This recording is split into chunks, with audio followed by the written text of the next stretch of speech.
what do you consider to be the root causes of the conflict? And why doesn't the EU resolution address these causes here?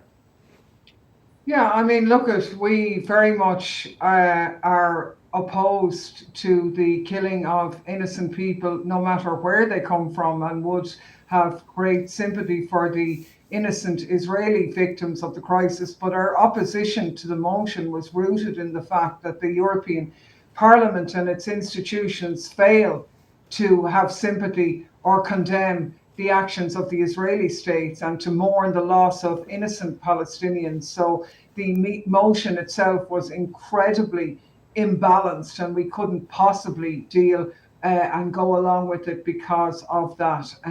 If you like, the history of the crisis in the area is rooted in the Nakba, it's rooted in the antics of the apartheid state of Israel, which has, particularly in the last year, massively increased settler violence, desecration of mosques, and really appalling illegal activities towards Palestinians. And the idea that we should be silent about that is utterly reprehensible.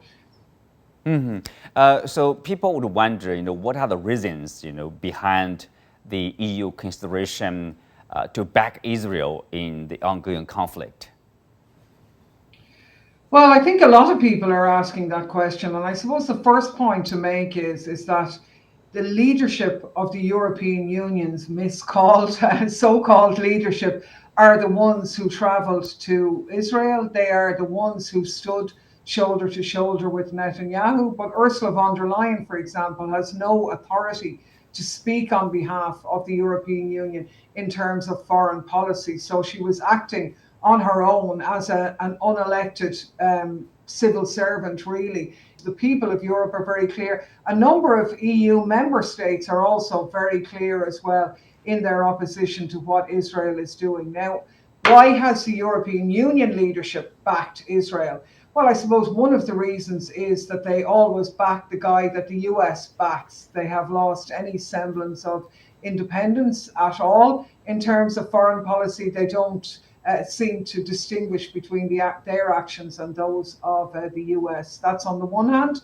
On the other, I think there is an historical guilt by Germans in particular because of the horrors that were carried out against the Jewish people in the Holocaust, that they somehow feel that they have to compensate by standing by Israel. But that is such an almighty insult to the Jewish people all over the world, many of whom are totally not Zionist at all.